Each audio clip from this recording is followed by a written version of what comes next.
Good morning. Welcome to our presentation, Part 1. Lots of people, lots of hunger. Direction. Read the following scenarios truly and answer the questions provided afterward. We have two scenarios here, Fred and Marcia. First, Fred. Fred's family lives on the 12th floor of an apartment building overlooking Rizal Park in Manila. There are 6 children in Fred's family. His father is a lawyer, and his mother is a dentist. And the family's major worry is about saving enough money to send the kids to good college. There are over 67,000 people living in the square mile where Fred's building is located, according to the PSA census. Next is Marcia. Marcia, her two brothers, and her parents live on a farm in Zambales. There are about 5 other families within a mile of their farm. Marcia's parents do not own the farm, but rent it from a local landowner. Even though last year Marcia's family grew more rice and corn than ever before, prices paid for their crops were low. They had to get food stamps to buy enough food for the family. Then, move to the question. Question number 1. Whose family is more likely to worry about going without food? Why?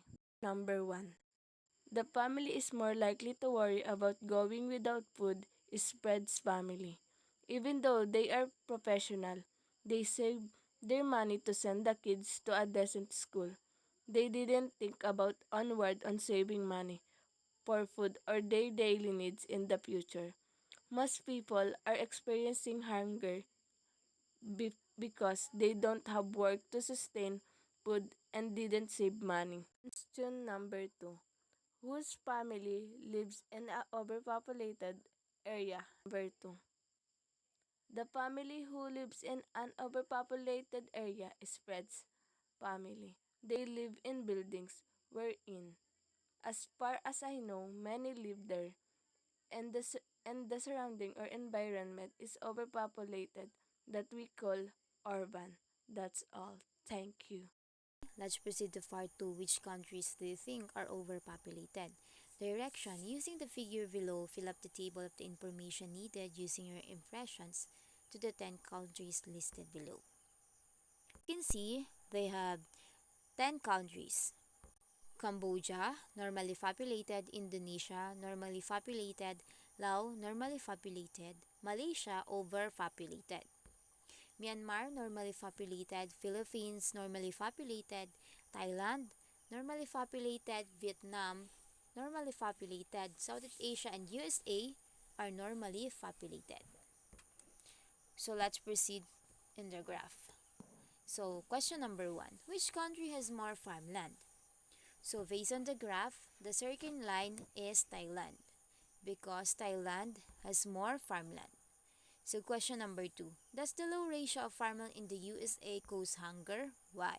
If small farmers have so little land, how they can provide most of the food in so many countries? One reason is that small farms tend to be more productive than big ones. But another factor is this historical constant small or peasant farms prioritize food production. They tend to focus on local and national markets in their own families. Much of what they produce doesn't enter into national trade statistics, but it does reach those who need it most. The rural and urban poor, small farmers are not only our primary source of food at present but also for the future. According to Mahendra Dev 2012, the roles and challenges of smallholder agriculture in India, it covers 10 in agriculture growth, cultivation patterns, the participation of smallholding agriculture, the productivity performance of smallholders, linking smallholders with markets including value chains, the role of smallholders, enhancing food security and employment generation, differential policies and institutional support for smallholders, and challenges and future options for smallholding agriculture, including information needs. It also provides lesson from the experience of India on smallholding agriculture for other countries. For some idea that small farms are more productive than big farms might seem counterintuitive. After all, we have been told for decades that industrial farming is more efficient and more productive. It is the other way around. The inverse relationship between farm size and productivity has been long established and dubbed the productivity paradox.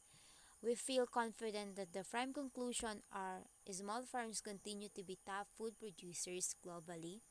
Small farms are overall more productive than big farms. Besides, the smallest farmers are women. Moreover, depriving small farmers of their ability to grow their own food. Number 3, does the high ratio of farmland in Thailand prevent hunger? Why? Okay, big farms generally consume more resources, control the vast lands, receive most of the irrigation water and infrastructure, get most of the financial credit and technical assistance, and are the most modern farm inputs design. They have lower technical efficiency, therefore lesser overall productivities. Much of this has to do with low levels of employment used on big farms to maximize return on investment. Luckily, these farmers quickly modified the fertility of degraded soil, which allowed them to maintain high yields using far fewer fertilizer and fewer pesticides and have relatively higher technical and economic efficiencies. So let's proceed to question number 4. Is there a relationship between the amount of farmland and hunger? If the amount of farmland per person does not cause hunger, what might be some causes of hunger?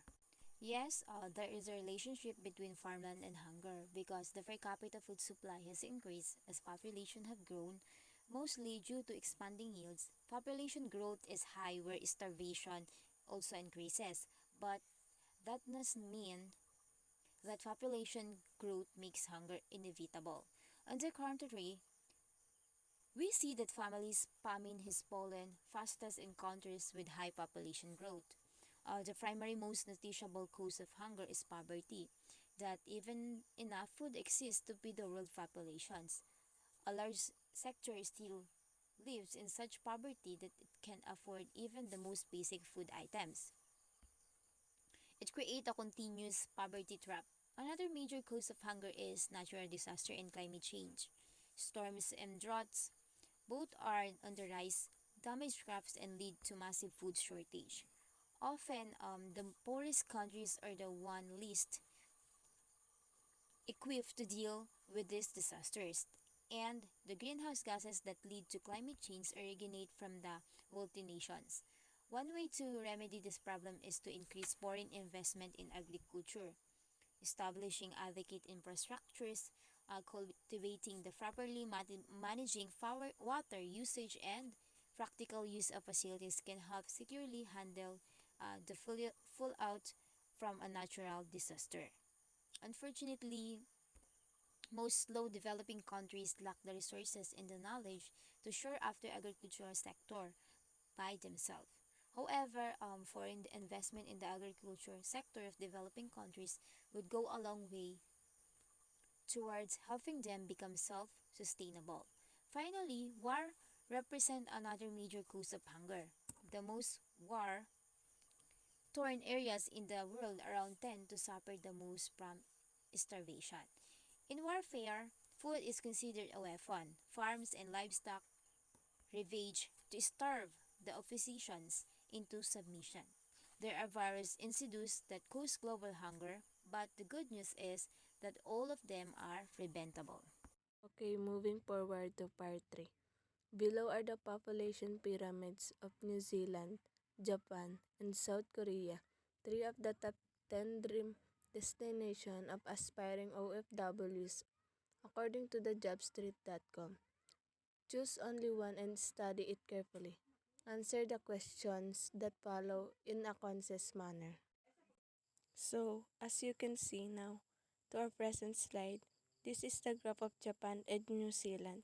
Japan has the population of 126,860,299. Then for New Zealand, 4,783,061 population. Move to the next slide. This slide contains the graph of Korea population of 51,225,320. Moving on to the questions number 1. What does the base and peak of the pyramid that you have chosen to tell you about the quality of life of its citizens? Why do you think so? Use the youngest and oldest section of the population as basis. Question number 2. Why do you think OFWs would really want to work temporarily or stay permanently in the country that you have chosen? Explain by using the working section of the population as your basis. Okay, move to the next page. For question number 1, I choose Korea or I pick Korea. Korea has excellent features because of quality system and fair policy. Most Filipino love Korea and Korean people because they are kind-hearted people and treats Filipino worker with respect. According to a YouTube blogger who goes by the name Moy, an immigrant student in Korea, most Filipino at age 15 to 19 is students. She started to study in Korea at the age of 19. Until now, because of how they treat Filipino people, she also talks about how good the government system or just the ethical values in their country.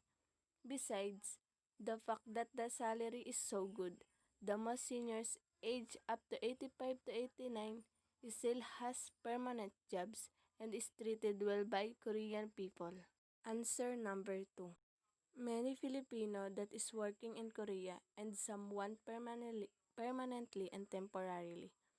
Most of them want to migrate for good to the country because of enough salary and to legalize citizenship. Many Filipino are getting older in Korea. Some Filipino only wants is temporary because the purpose of other is they just needed extra money to pay their bill. Also, they can't live in Korea without their family. Filipino age 15 to 19 usually goes to Korea to study. In some cases, some Filipinos go to Korea to find part-time jobs so they can support themselves for financially, school, and everyday needs. Then, questions B. After reading and personally seeing or hearing stories about the pros and cons of being a migrant worker, do you think it is still advisable to look for better paying jobs overseas? Or do you think the risks largely outweigh the benefits? Explain your answer. The answer is yes, and no, it is advisable to look for a better paying job. We know that we need to rent a house if our working area is in another country. But if we have a better opportunity, we can support our family and pay the rent house bill because we have enough salary. We don't need to waste our time waiting for a high wage in our country if the other country has a better paying job. And best of all people are willing to leave a country and try in a foreign company. But also, we always have to think about the cons and choosing to work in another country. A lot of children with OFW parents are not family oriented or not close to their parents. Also, seeking jobs in other countries, we might experience domestic abuse and loneliness that can cause plenty of problems. In conclusion, if we have a chance or a good opportunity here, we should stay because Filipinos are for the Philippines and we should be the foundation of our own country for future generations to come. That's all. Thank you. Thank you for listening to our presentation. Have a good day.